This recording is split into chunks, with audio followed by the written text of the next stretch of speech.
ലക്ഷ്യങ്ങൾ സംസാരിച്ചിരിക്കാനുള്ളതല്ല, പരിശ്രമിച്ച് നേടിയെടുക്കാനുള്ളതാണ്. എല്ലാവർക്കും നല്ലൊരു ദിവസം ആശംസിച്ചുകൊണ്ട് മാമ്പഴത്തിന്റെ പുതിയ വീട്ടിലേക്ക് സ്വാഗതം. ആദ്യമായിട്ട് കാണുന്നവരാണെങ്കിൽ ചാനൽ ഇഷ്ടപ്പെട്ട ഒന്ന് ലൈക്ക് ചെയ്ത് സപ്പോർട്ട് ചെയ്ത് സബ്സ്ക്രൈബ് ചെയ്യാൻ മറക്കരുതേ. അപ്പൊ നമുക്ക് നേരെ നമ്മുടെ കിരണിന്റെ കല്യാണിന്റെ ഇന്നത്തെ വിശേഷത്തിലേക്ക് അങ്ങോട്ട് പോയാലോ. നമ്മുടെ രൂപ പ്രോപ്പർട്ടി വിറ്റ് 20 ലക്ഷം രൂപ അഡ്വാൻസ് ആയിട്ട് കിട്ടും. അപ്പൊ ആ പൈസ തനിക്ക് കിട്ടുമെന്ന വ്യാമോഹമായിട്ട് സരയു എന്ത് ചെയ്യുക, നേരെ ആ കാര്യം പറഞ്ഞ് കിരണിനെയും കല്യാണിനെയും കൂടെ വെല്ലുവിളിക്കാനായിട്ട് ഇറങ്ങിത്തിരിക്കുവാണ്. ആ പൈസയ്ക്ക് വേണ്ടിയിട്ട് പോയിട്ട് ഇറങ്ങുവാണ് ശാരിയും സരിയും എല്ലാം രൂപയുടെ അടുത്തേക്ക്. ഈ സമയത്താണ് സരിയു ആ ആവശ്യം പറയുന്നത്.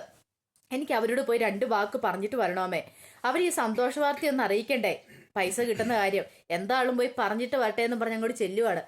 അങ്ങനെ നമ്മുടെ സരിയു കയറി കല്യാണിന്റെ കിരണിന്റെയും വീട്ടിലേക്ക് ചെല്ലുവാണ്. പെട്ടെന്ന് തന്നെ നമ്മുടെ കല്യാണം ഇറങ്ങി വന്നിട്ട് ചോദിച്ചു, നിനക്ക് എന്താ, എന്ത് വേണം? മുമ്പേ ഒന്ന് വന്നിട്ട് പോയതല്ലേ ഉള്ളൂ, ഇനി എന്താ നിന്റെ പ്രശ്നം എന്നാന്ന് ചോദിക്കുവാണോ. അതെ, ഞാൻ വേറൊരു കാര്യം പറയാൻ വന്നാ, ഞാൻ രൂപാന്റെ അടുത്തേക്ക് പോവാ. ഇന്നാണ് സ്ഥലത്തിന്റെ ആ എഗ്രിമെന്റ് തുക കിട്ടുന്നത്, 20 ലക്ഷം രൂപ. ആ തുക ആന്റി എന്റെ കയ്യിലേക്ക് തരുന്ന ദിവസം എന്നാ. അപ്പൊ ആ സന്തോഷ വാർത്ത നിങ്ങളോടൊന്നും പറയാതെ എനിക്ക് പോകാൻ പറ്റില്ലോ എന്ന് പറയാ. കേട്ട് കഴിഞ്ഞപ്പോഴത്തേനും കല്യാണം, ഇത്രേ ഉള്ളോ? ഇതിനാണോ നീ ഇത്ര കൊട്ടി കോഴിച്ചോണ്ട് ഇങ്ങോട്ട് വന്നേ? എടി നീ മേടിച്ചെടുക്ക, നിന്നെ കൊണ്ട് കഴിയുമെങ്കിൽ നീ മേടിച്ചെടുക്കും, അതിൻ്റെ ഞാൻ ഒരു കുഴപ്പമില്ലെന്ന് പറയുന്നുണ്ട്. ഇതിവിടെ സറിയ പറഞ്ഞു, എനിക്കറിയാടി നിന്റെ മനസ്സ് വിങ്ങുവാന്ന്, പക്ഷെ വേദന ഒന്നും നീ പുറത്ത് കാണിക്കില്ല, നിന്റെ കെട്ടിയവനും കാണിക്കത്തില്ല, എല്ലാം കൈവിട്ട് പോയില്ലേ, ഇനിയിപ്പൊ നീ ആ വീട്ടിൽ കയറി ഇറങ്ങുന്ന വെറുതെയാ, രൂപാന്റെ നിനക്കൊരു ചില്ലി കാശ് പോലും തരാൻ പോകുന്നില്ലെന്ന് പറയാ. ഇത് കേട്ടപ്പോഴത്തേക്കും കല്യാണി പറഞ്ഞു, ഞങ്ങൾക്ക് എന്താണെങ്കിലും അമ്മയുടെ സ്വത്തും പണമൊന്നും വേണ്ട സരിയു, ഞങ്ങൾക്ക് ഞങ്ങളുടെ അമ്മേനെ മാത്രം മതി. എന്താളും സ്വത്തും പണവും എല്ലാം കിട്ടിക്കഴിയുമ്പോഴത്തേനും അമ്മേനെ ഇട്ടിട്ട് നിങ്ങൾ പൊക്കോളൂല്ലോ, ആ സമയത്ത് ഞങ്ങൾ എന്താളും അമ്മയുടെ അടുത്തേക്ക് ചെന്നോളാം എന്ന് കല്യാണി പറയടാ. ഈ സമയത്ത് കിരണും കൂടെ അങ്ങോട്ട് വന്നു. കിരൺ പറയാ, നിന്റെ കാര്യങ്ങളൊക്കെ പറഞ്ഞു കഴിഞ്ഞില്ലേ, എന്നാൽ എത്രയും പെട്ടെന്ന് ഇന്ന് പണമൊക്കെ വാങ്ങ്. പിന്നെ ഒരു കാര്യം ഞാൻ പറഞ്ഞേക്കാം, ഇപ്പൊ നീ കാണിക്കുന്ന സന്തോഷം ഉണ്ടല്ലോ, അത് അധികകാലം നീണ്ടു നിൽക്കില്ല. നീ വാങ്ങിച്ചെടുക്കുന്ന ഈ സ്വത്തും പണമൊക്കെ എത്ര കാലം നിന്റെ കയ്യിലുണ്ടാവും നമുക്ക് കണ്ടറിയാം. നീ ചെല്ലാൻ പറയുവാണ്. നമ്മുടെ കിരണിനെയും കൂടെ വിളിച്ചിട്ട് നമ്മുടെ സരിയു അവിടെ നിന്ന് ഇറങ്ങുവാണ്. ഇറങ്ങിക്കഴിച്ച് മനോഹറിന്റെ അവിടെ അടുത്തേക്ക് എന്നിട്ട് പറഞ്ഞു, വാ ഇനി നമുക്ക് പോവാം, എന്താണ് 2 വർത്താനം ഞാൻ പറഞ്ഞിട്ടുണ്ട്, ഇപ്പോഴെന്റെ മനസ്സിനൊരു സമാധാനമായെന്ന് പറയുക. ഈ സമയത്ത് കല്യാണി കിരണിനോട് പറയും, അവളുടെ അഹങ്കാരം കണ്ടില്ലേ, അവൾ എന്തുമാത്രം സന്തോഷത്തിലാന്ന് നോക്കിയേ. ഇത് കേട്ടപ്പോൾ കിരൺ പറഞ്ഞു, സന്തോഷിക്കട്ടെ കല്യാണി, എത്ര കാലം എന്ന് വെച്ചാൽ സന്തോഷിക്കുന്നേ, അവൾ അങ്ങോട്ട് സന്തോഷിക്കട്ടെ. എന്താണേലും സന്തോഷത്തിന്റെ അവസാനം നല്ലൊരു അടി അങ്ങോട്ട് കിട്ടിക്കഴിയുമ്പം നന്നായിട്ട് പഠിച്ചോളും. ഇത്രയും കാലം എല്ലാ അത്രത്തും ജയിച്ച് അവരാ നിന്നത്, ഇനിയിപ്പം നമ്മളാണ് ജയിക്കാൻ പോകുന്നത്. അവരുടെ തകർച്ച കണ്ട് നമ്മൾ ഇനി സന്തോഷിക്കാൻ പോകും. വരാൻ പോകുന്ന വൻ വിപത്തിനെ കുറിച്ച് എന്താണല്ലോ അവർക്ക് അറിയത്തില്ല, അതുകൊണ്ടാണ് ഇങ്ങനെ തുള്ളിച്ചാടുന്നേ. പിന്നെ ഏറ്റവും വലിയ സരുവിന്റെ പരാജയം എന്ന് പറഞ്ഞിട്ടുണ്ടെങ്കിൽ അവൾക്ക് മനോഹരനെ പോലെ ഒരു കെട്ടിയവനെ കിട്ടിയതാ. അല്ലെങ്കിലും അങ്ങനെ തന്നെ വേണം, മനോഹരനെ പോലെ ഒരു പെരുങ്കള്ളനെ വേണം അവൾക്ക് കെട്ടിയനായിട്ട് കിട്ടാനായിട്ട്.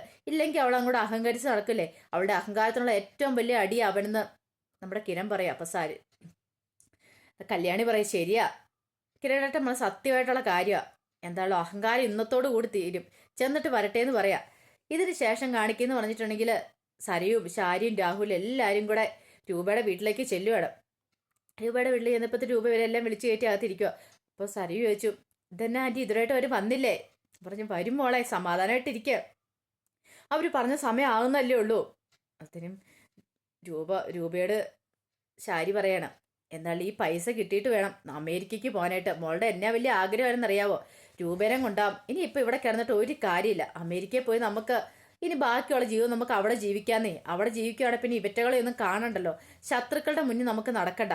നമ്മുടെ ഈ കൂട്ടുകെട്ടും അതുപോലെ തന്നെ നമ്മുടെ ഈ സന്തോഷമൊക്കെ ഉണ്ട്. അപ്പുറത്തേങ്ങൾ ഭയങ്കര അഹങ്കാരമാണ്, അല്ലെ തന്നെ മോള് പോരാൻ നേരം ചെന്ന് പറഞ്ഞിട്ടാ പോന്നേ. അപ്പൊ കിരണിന്റെയും കല്യാണിന്റെയൊക്കെ ഒന്ന് മുഖം ഒന്ന് കാണണമായിരുന്നു, എൻ്റെ രൂപേ ഒന്ന് പറയണ്ടായിരുന്നു. അപ്പൊ സരി പറയുന്നുണ്ട്, ശരി ആൻറ്റി, ഞാൻ ചെന്ന് പറഞ്ഞു കഴിഞ്ഞപ്പോഴത്തേനും അവളുടെ മുഖത്തെ സങ്കടം കാണായിരുന്നു, പക്ഷെ എനിക്കിത് കണ്ടപ്പോൾ നല്ല സന്തോഷം തോന്നുന്നു പറയാ. ഈ സമയത്ത് രൂപ മനസ്സിൽ ഇങ്ങനെ വിചാരിക്കും, അതേടി നീയൊക്കെ എൻ്റെ മക്കളുടെ സന്തോഷം കണ്ട് ആനന്ദിച്ചോ, എത്ര സമയത്തേക്കാന്ന് പറയാൻ പറ്റില്ല, അങ്ങനെയൊക്കെ പറയുന്നുണ്ട്. അങ്ങനെ അവസാനം കാത്തിരുന്ന ആ മുഹൂർത്തം എത്തി. ഇടനിലക്കാരനും അവരൊക്കെ വരുവാണ്. എമൗണ്ടും കൂടെ അഡ്വാൻസ് തുകയും കൂടെ വരണമല്ലോ. അത് ഭയങ്കര രൂപയും അതുപോലെ തന്നെ രാഹുൽ എല്ലാം കൂടെ അവർ സ്വീകരിച്ച് അകത്തേക്ക് ഇരിക്കുവാണ്. ശാരി സരിയും നിലത്തെങ്ങും അല്ല നിൽക്കുന്നത്. പൈസ 1 2 അല്ല 20 ലക്ഷം ഇപ്പം കിട്ടാൻ പോകുന്നത്, പിന്നെ കോടിക്കണക്കിന് രൂപയാ വരാൻ പോകുന്നത്. അങ്ങനെ ഇരുന്ന് കഴിഞ്ഞപ്പോഴത്തേനും രാഹുൽ പറഞ്ഞു, ഇനിയിപ്പോൾ ഏതാണ്ട് വെച്ച് താമസിക്കാൻ നമുക്ക് കാര്യത്തിലേക്ക് കടക്കാമല്ലോ എന്ന് പറയുന്നുണ്ട്. ഇത് കേട്ടപ്പോൾ രൂപ പറഞ്ഞാ വേറെ കുഴപ്പമൊന്നുമില്ല, നമുക്ക് കാര്യങ്ങളൊക്കെ സംസാരിച്ച് എഗ്രിമെന്റ് വെക്കാന്ന് പറയാം.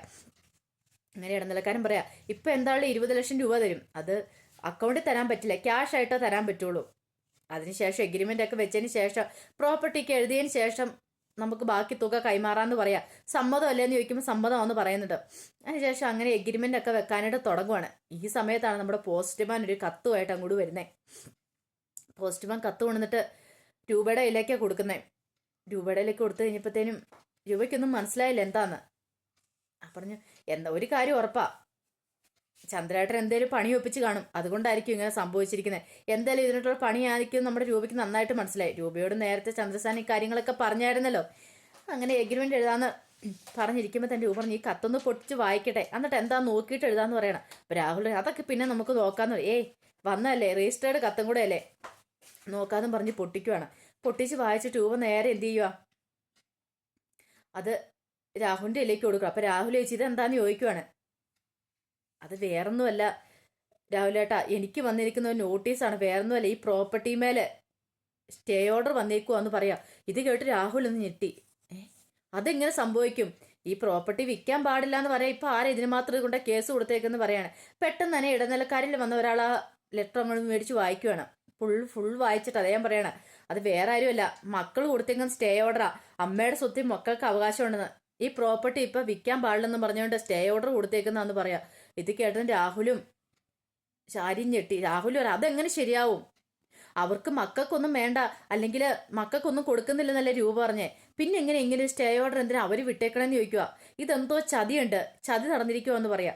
ഇതിടപ്പ് ഇത് ഇടനിലക്കാരൻ പറഞ്ഞു അതൊന്നും പറഞ്ഞിട്ട് കാര്യമില്ല, കോടതിയുടെ നോട്ടീസല്ലേ, ഇനി ഇത് ലംഘിച്ചാൽ നമുക്കൊന്നും ചെയ്യാൻ പറ്റില്ല, എഗ്രിമെന്റ് വെക്കാൻ പോലും പറ്റില്ലെന്ന് പറയാം. അപ്പൊ രാഹുൽ അതിന് തടസ്സങ്ങളൊന്നുമില്ല, എഗ്രിമെന്റ് വെക്ക്, 20 ലക്ഷം രൂപയും കൂടെ അഡ്വാൻസ് തുക താട്ട്, ബാക്കി കാര്യം നമുക്ക് പതുക്കെ ചെയ്യാം, കുറച്ച് ദിവസം കഴിയുമ്പോഴത്തേന് ഈ സ്റ്റേ ഓർഡറൊക്കെ ഞാൻ പിൻവലിപ്പിച്ചോളാം, ഒരു കുഴപ്പമില്ല, കാര്യങ്ങൾ നടക്കട്ടെ എന്ന് പറയാം. പക്ഷെ അവര് സമ്മതിച്ചില്ല. അവർ പറഞ്ഞേ അതിങ്ങനെ ശരിയാവത്തില്ല, നിങ്ങൾ ആദ്യം ഒരു കാര്യം ചെയ്യുക, ഈ സ്റ്റേ ഓർഡറൊക്കെ അങ്ങോട്ട് പിൻവലിപ്പിക്കുക, എന്നിട്ട് നമുക്ക് ഇതിനെക്കുറിച്ച് ആലോചിക്കാം. ഇങ്ങനെ എന്തായാലും കേസിൽ കിടക്കുന്ന ഒരു പ്രോപ്പർട്ടിയൊക്കെ വാങ്ങിക്കാണ് ഞങ്ങൾക്ക് ഒരിക്കലും സമ്മതമല്ല, ഗൾഫുകാരനാ വരുന്നതെന്നായിരുന്നു നമ്മുടെ രൂപ പറഞ്ഞത്.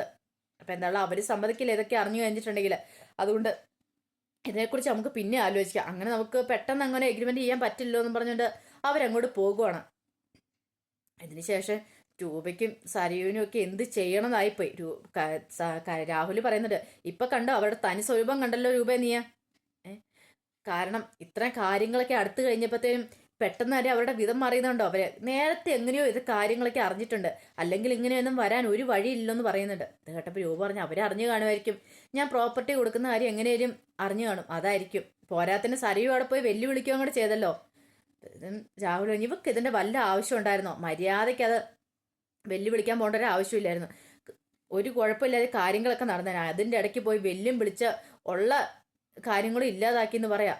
ശാരിയാണെങ്കിൽ എന്ത് ചെയ്യണമെന്നറിയാം. അപ്പൊ ശാരി ഇതങ്ങനെ വെറുതെ വിട്ടാൽ പറ്റില്ല, അവറ്റകൾക്കിട്ട് 2 കൊടുത്തിട്ടേ മതിയാവുള്ളൂ, ഞാൻ അവറ്റകളൊന്ന് കണ്ടിട്ട് വരട്ടെ എന്ന് പറഞ്ഞിട്ട് എഴുന്നേക്കുക. അപ്പൊ രൂപ പറഞ്ഞു വഴക്കിനും വക്കാണത്തിനൊന്നും പോകണ്ടെന്ന് പറയാം, എന്ത് ചെയ്യണമെന്ന് എനിക്കറിയാം എന്ന് ശാരി പറയാം. അപ്പൊ രൂപ പറയാം ഇതിന് വേണ്ടുന്ന കാര്യങ്ങൾ ഞാൻ ചെയ്തോളാം, എന്താളും സ്റ്റേ ഓർഡറല്ലേ തന്നിട്ടുള്ളൂ, എന്റെ സ്വത്തല്ലേ, എന്ത് ചെയ്യണമെന്ന് എനിക്കറിയാം, മോള് വിഷമിക്കണ്ട കേട്ടോ, എന്താളും മോൾക്കുള്ളത് തന്നെ ഇത്, ഇച്ചിരി താമസിച്ചാലും മോളുടെ പേര് തന്നെ ഇത് കിട്ടുള്ളൂ പറയാം.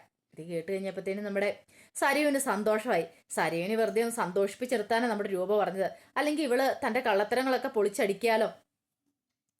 ഈ സമയത്ത് രൂപയും നമ്മുടെ രാഹുലും അതുപോലെ തന്നെ ശാരിയും കൂടെ ഒന്ന് 2 വർത്താനം പറയാൻ എനിക്കൊരു സമാധാനം വരില്ലെന്ന് പറഞ്ഞിട്ട് പുറത്തേക്ക് ഇറങ്ങുവാണ്. ഇറങ്ങിയിട്ട് നോക്കിക്കഴിഞ്ഞപ്പോഴത്തേനും കിരണും കല്യാണിയൊക്കെ കല്ലുമോനെ കൊഞ്ചിച്ചോണ്ട് അവിടെ നിൽക്കുക. ഇത് കണ്ടപ്പോൾ ഇവർക്ക് സഹിച്ചില്ല, എന്താണെങ്കിലും അങ്ങ് ചെന്ന് 4 വർത്താനമെങ്കിലും പറയണം. കണ്ടോ അവളുടെ അഹങ്കാരം കണ്ടില്ലേ, എല്ലാം ഒപ്പിച്ചു വെച്ചിട്ട് ഒന്നും അറിയത്തില്ലാത്തവർ ഇപ്പൊ സന്തോഷിച്ചിരിക്കുന്ന കണ്ടോ. നമ്മുടെ പതനമായിരുന്നു അവരുടെ ലക്ഷ്യം, അതങ്ങ് സാധിച്ചെടുത്തു, അങ്ങനെയൊന്നും തളരാൻ പോകുന്നില്ല, എന്ത് ചെയ്യണമെന്ന് എനിക്ക് അറിയാമെന്നും പറഞ്ഞുകൊണ്ട് രാഹുലും അതുപോലെ തന്നെ ശാരിയും കൂടെ ഇറങ്ങി ചെല്ലുവാണ് നമ്മുടെ കിരണിന്റെയും കല്യാണിയുടെ അടുത്തേക്ക്. വേറൊന്നിനും അല്ല, അവിടെ പോയി വെല്ലുവിളിക്കാനായിട്ട്. അപ്പൊ അതിന്റെ വിശേഷങ്ങളൊക്കെ ഇന്ന് കാണുന്നതെന്ന് പറഞ്ഞിട്ടുണ്ടെങ്കിൽ എന്തായാലും ഇതിന്റെ ഒറിജിനൽ വിശേഷം വരുന്നുള്ളൂ കേട്ടോ. അപ്പൊ ഇതൊക്കെ തന്നെയാണ് കാണിക്കാൻ പോകുന്നത്. അപ്പൊ വൈകുന്നേരം പ്രമോ വിശേഷം വരുമ്പോൾ അതും കൂടി ഞാൻ അപ്ലോഡ് ചെയ്യാം കേട്ടോ. ഇന്നലെ ഒന്നും ഞാൻ വൈകുന്നേരം പ്രമോ വിശേഷം ഇട്ടില്ല, പനി ആയതുകൊണ്ടാണ് ഇടാത്ത കേട്ടോ. അതുകൊണ്ടാണ് ഇപ്പം ഞാൻ രാവിലെ ഇതൊന്ന് ഇട്ടത് കേട്ടോ. അപ്പൊ എല്ലാവർക്കും ഒരിക്കൽ കൂടി നല്ലൊരു ദിവസം ആശംസിച്ചുകൊണ്ട് നിർത്തുന്നു. നന്ദി.